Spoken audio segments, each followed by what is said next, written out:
Julian, I mean, obviously you've discussed a lot of these things publicly already. Yesterday on social media, reflecting on the move and whether you think it was necessary to move this team along both on and off the field. Well, I don't think that's, a decision for the players. I think that's a decision for management, and ultimately they came to that conclusion and in doing that move, and that's I think what they're there for. That's their decision to appoint the right head coach, and in that sense, I guess they came to the conclusion to move on from Hernan and kind of appoint Chad now, and that's really all I can tell from the players' perspective. Right.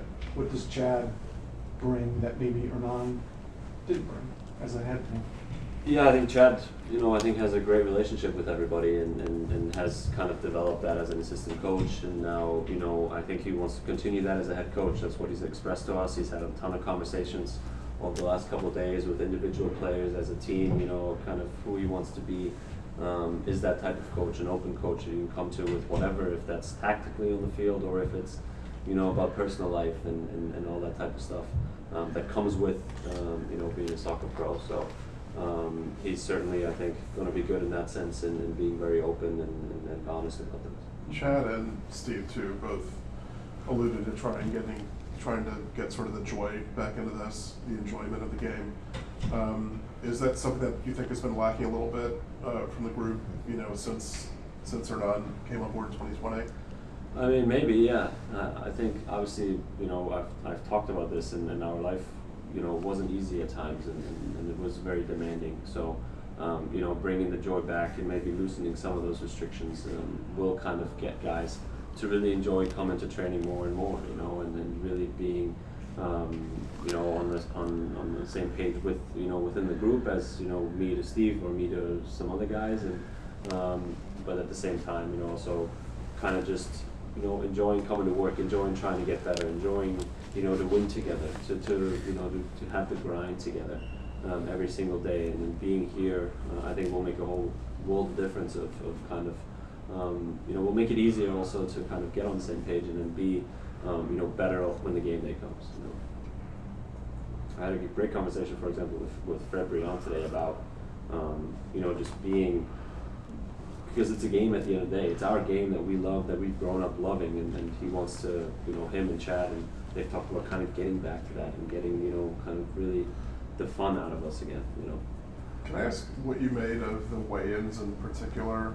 It's sort of tricky, right? Because you're a pro athlete and it's sort of part of your job description to be fit. At the same time, it seems a little myopic or simple-minded in terms of an approach to fitness. What did you make of the weigh-ins and like getting fined for not making weight? Well, I'm not like the best person to ask this question. No. But you're right. I think it is part of our life, right? And it is part, and it's good to keep track of your weight and not care about it, right? Yeah. Because it is important to our performance, to our health, and to kind of staying injury free at times as well. So it was. I think it was fine. I think it was okay, and I took it as a thing upon myself to kind of be more mindful of it.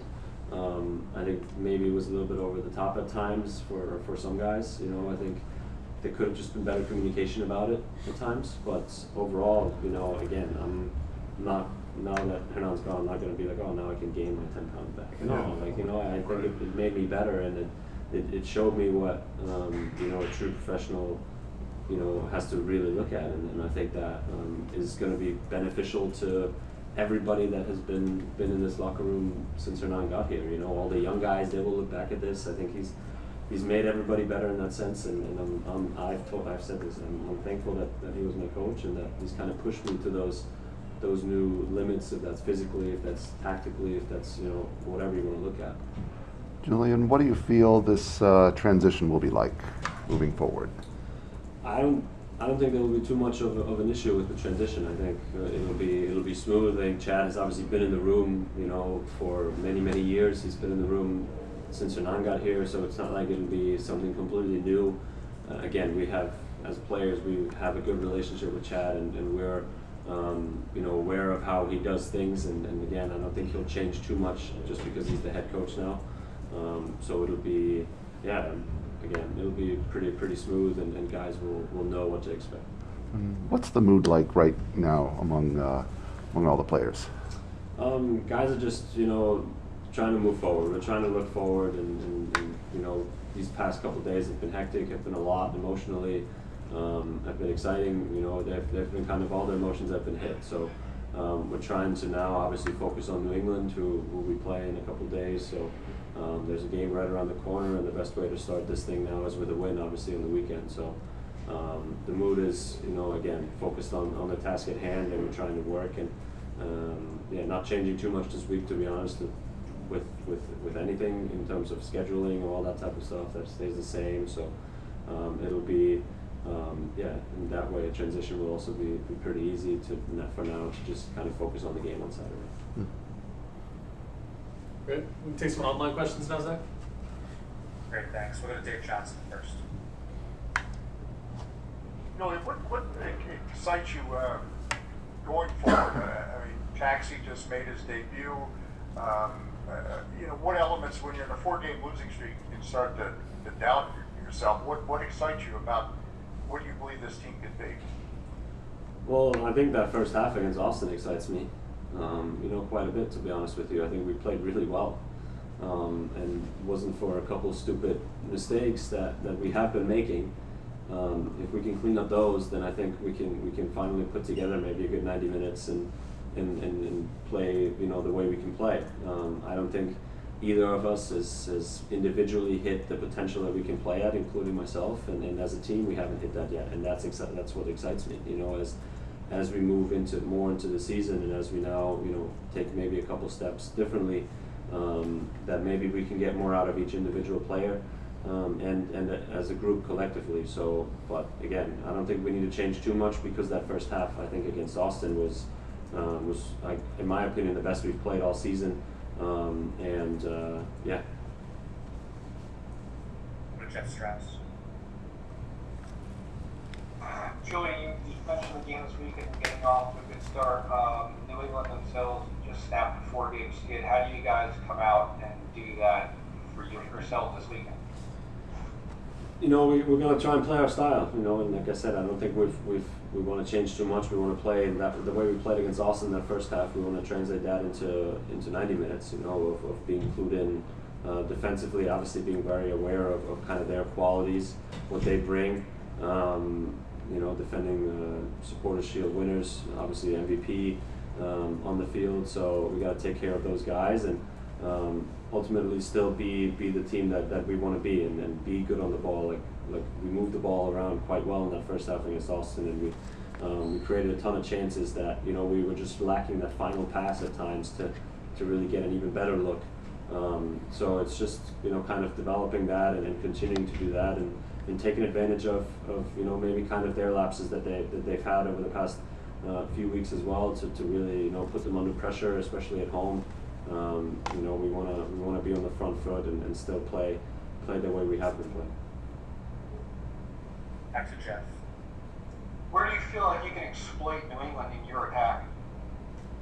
Well, I think with the type of system they play as a diamond in the midfield, obviously, and we're very expansive. So naturally the way it sets up is that we might have a bit more times on the wings, and we kind of try and draw them apart that way. So I think that will be key to kind of, like we did against Austin, even they played a true 4-back in the first half, so we try and use our width to our advantage, and try and play to the outsides, and then use obviously they have very attacking, very athletic fullbacks, so maybe we got to play underneath a bit more once they get drawn out a bit, but and can't go that directly in behind, but at the same time try and when we get in those 1v1 situations, and try and use that width that we can hopefully create to then put service into the box and put their back line under pressure. Jose Mania. Hey Julian, thanks for your time and your honesty these past couple days. You guys, Steve kind of mentioned the vibe of seeing Hernan today, and it was like closing a chapter. What were your thoughts on having Hernan back at the training facility today and saying his goodbyes? Yeah, it was good. It was good that he was here and kind of was able to say goodbye because, like I mentioned, I think he has made an impact on everybody here, and I think he's left an imprint on this club. He's obviously come in after a long tenure under Ben Olsen, and now has kind of made a stamp of moving this club in a different direction. So he deserved that. I think he had a good relationship with almost everybody in terms of the players. And it was nice to see him in person one last time to kind of say goodbye and say thank you. Kind of what I said in the media yesterday as well, that I kind of just expressed to him that I was thankful to have him as my coach and to have him push me to new limits and kind of educate me in certain things. And so it was nice to see him, and but at the same time it was kind of the final meeting and the final thing of kind of the Hernan era, and now here we go, kind of moving forward, moving into the weekend with obviously a game at hand. So Last question, Julian, we'll go to John Hoffman. Julian, thanks. I'm noticing a trend. So Steve was calling out the benefit of Chad having a good relationship with every player, sort of stressing the fact that every player he has a good relationship with. You mentioned you didn't have any problem with the weigh-ins, but some players maybe had more of a tough time either making weight or having a challenge, maybe feeling chafed by the fines or whatever it is. You've been a part of multiple locker rooms. How much does that, having a few people that either don't feel like they're getting a fair shake with the coach or feel like they're being unfairly targeted, how much does that impact on the field performance, that sort of not having everyone rowing in the same direction? And do you feel like maybe that's a part of the on-the-field results so far this season? It's a very difficult question because I can't really look into everybody, right, of kind of how they feel and what they do. I personally haven't had the best start to the season, and I haven't had an issue with any of that stuff. So it kind of different factors play a role. I mean it's been like I said yesterday, I think that initial excitement from Hernan was there last year when he took over and everybody was bought in, and then I think I've had that in every single locker room that I've been in with a new coach coming in. You kind of initially, oh man, like, all right, let's go guys, like we're in this, like it's new, it's exciting, and then it over time maybe it fades a little bit, and maybe coach makes certain decisions that certain players didn't like, and all those types of things factor in, and those things have happened, like I said, in every locker room so far, and every time a coach, the longer a coach stays, the more and more that happens, I think. So again, I don't know if it translated exactly to the performances this year, and if you look at the performances itself, yeah, some of them haven't been great, but some of them have also been pretty good, and we've conceded a couple of goals on set pieces, we lost a couple of games like that way, and if those don't happen, you're maybe in a completely different boat. So it's just like I said, it's tough for me to answer that way just because so much goes into kind of what happens on the weekend and during games. So sorry if I can't really answer that for you.